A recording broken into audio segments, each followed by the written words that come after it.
Pwede ko mag-picture? Thank you po!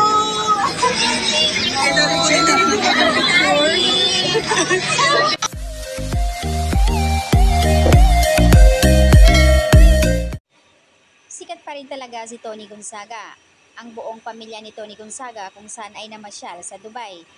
Naispatan ng mga netizens, si Tony ay nasa mall, Emirates Mall.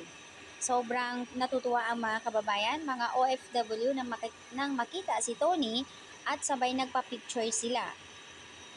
Doon naman nag-celebrate ang family ni Tony Gonzaga sa Dubai. Ayon sa iba na walang pagod ko nang makita ko ang ating kababayan na celebrity na pinakamaganda, mabait, Tony Gonzaga. Super low-key lang talaga si Tony. Ang bait niya, very accommodated sa mga tao. Guys, natutuwa kami nang makita namin si Tony sa Mall of Emirates. Grabe. Ito yung part na hindi ko makakalimutan, and this is the first time na may nakita akong celebrity na dito nag-New Year. Ang sexy niya, grabe. Napakaganda ng mukha. Masasabi ko lang, super ang bait ni Tony.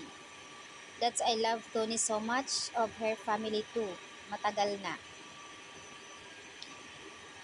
Maririnig mo sa clip video na kung pwede magpa-picture.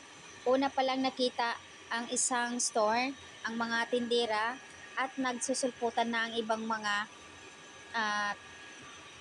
tao doon sa kabila. And that's the sassy girl, the best part of the white people behind the start and taking their phone out too and then take picture at Celestine Gonzaga. Wow. Samantala ibang mga celebrity na parang ayaw nila magpa-picture at sinasabi nila respect. Aba, normal lang kasi celebrity po kayo, ayaw dito. Sana all may katulad ni Tony Gonzaga na hawak pa niya ang phone na siya na mismo ang nagpicture. Walang kakimi-kimi, walang ka-arte-arte.